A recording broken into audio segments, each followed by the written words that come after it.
Right. Hello, everybody. We are Team WT170, and our project is Record Medical Records. That's like, here's our table of contents. And then our problem statement, we have a hospital that is storing documents physically, and this affects doctors, nurses, record-keeping staff, and upper management. This impact causes slower speeds of document retrieval, documents possibly not being secure and susceptible to loss, and plus it physically takes up space. So our goal is to create a document storage system that will be efficient to save time and resources, as well as prevent loss of documents, such as in case of a fire. Next slide. In regards to stakeholders, we've identified a few key users, one of those being doctors that will constantly be accessing the application every day. They're a primary end user. Plastic record keepers that are there physically storing it now. The IT team of the hospital that will be maintaining connections in 100% uptime. The patients who are going to benefit greatly but may not be interfacing with it every day. And the hospital may have to hire a database admin or support team. Next slide. So looking at this stakeholder map, we've identified that doctors are going to be a high influence, high interest due to them being the primary end user that will use this every day for their job. Support team will be there to teach them how to use it, so they're high influence, high interest. And the patients we've identified as low influence, high interest. This is because they will benefit greatly, but they are not going to be interfacing with it, so they do not have a high influence. The record keepers may no longer have a job after this, so they are going to be low interest, low influence, but they are there to facilitate the project. And CEO has high influence, but they just want to work in solutions, so they're not high interest. Next slide. Hi everyone, I'm Zahrea. So the next step was understanding context, and the first step in understanding context that we took was the purpose-based alignment model, and this model was helpful in determining which approach we take when creating the project. And the graph on the right shows the approach that we took. So the approach that we took was high in mission critical as well as high in market differentiation. Next slide.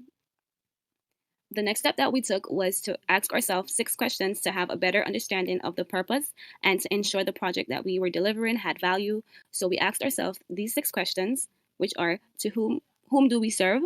What do they want and need most? What do we provide to help them? What is the best way to provide this? How do we know we are succeeding? And how should we organize to deliver? Next slide, please. The final step that we took in understanding context was the context leadership model.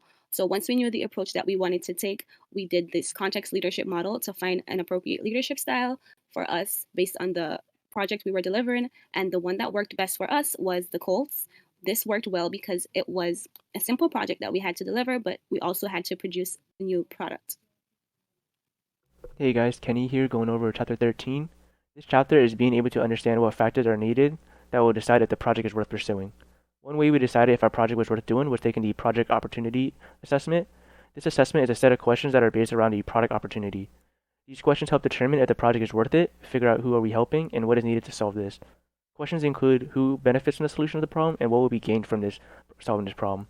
For the project, solving the problem of finding an efficient way for the hospital to store and access documents was worth it because of how much the hospital can benefit from it, which is having an easier time accessing patient records and keeping them secure.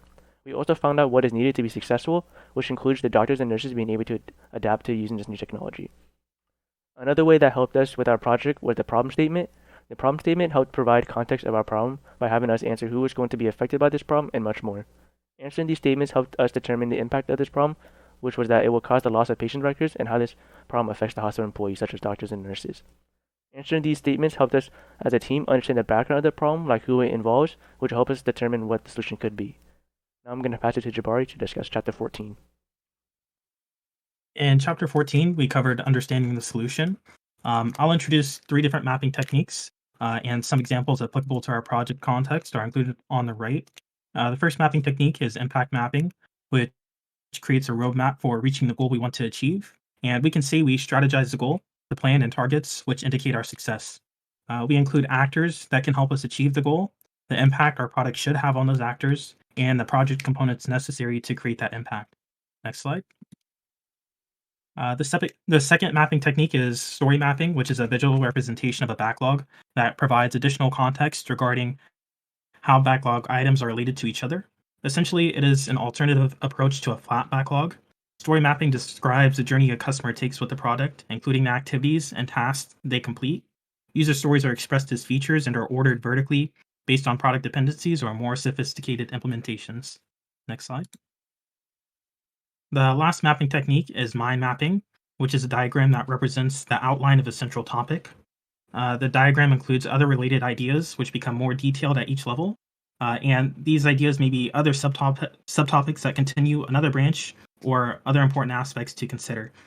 In general, it serves as a better representation of thoughts and ideas and can help our plan specific thoughts about the project. Hello, everybody. My name is Nikolay. This is the discovery board.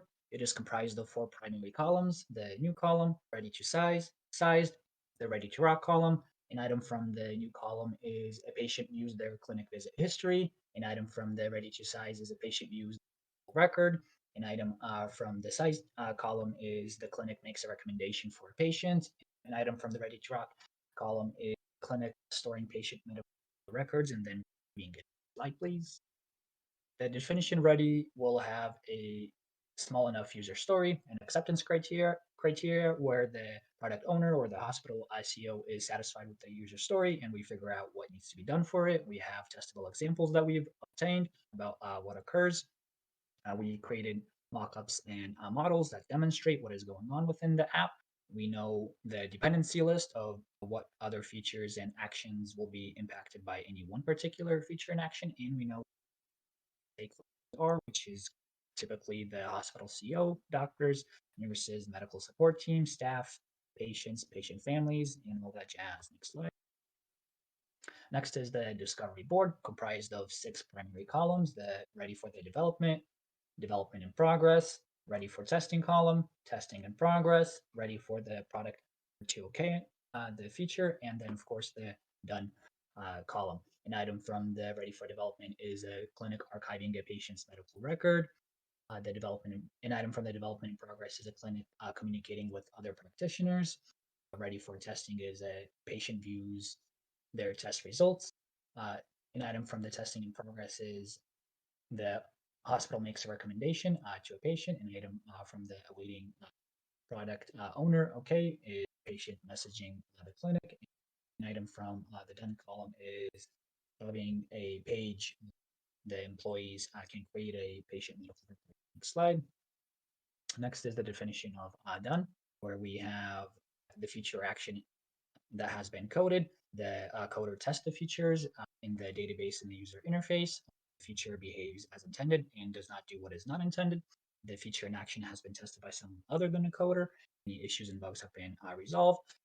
The hospital CEO is satisfied with the feature. We completed the training script for it, created help user in operations and maintenance documentation. Next slide. Which leads us to system documentation, where we have basic help documentation that would pop up on the side of the application that would contain a glossary and explain what the different buttons and features do. User documentation is a little bit more detailed and has a bit more explanation and illustration that is easy to follow along.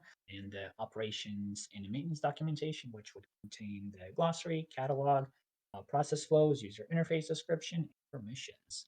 Next slide. Hello everyone, my name is Bachinsky. I was in charge of the software requirement specification document, which states and puts into writing exactly what the software program is doing. I'm sure you guys already got the gist of how the program works, but the time box we put was for a few years to build this program. As you can see with some of the bullet points here. A quick design and implementation is that we'll be using the MERN stack, which means that MongoDB and Express, Node.js, and React will all be working together with the front end and the back end. And some quick specification requirements would be that the user can log in securely with their given credentials, and certain users can add documents. Some users will not be able to, such as the patient just accessing their medical records. And some non-functional requirements would be the full application must run without failures, or the database must have great availability for a lot of requests, and certain retrievals must be quickly accessed. within a certain time frame. That is a quick intro to the SRS document. Thank you so much.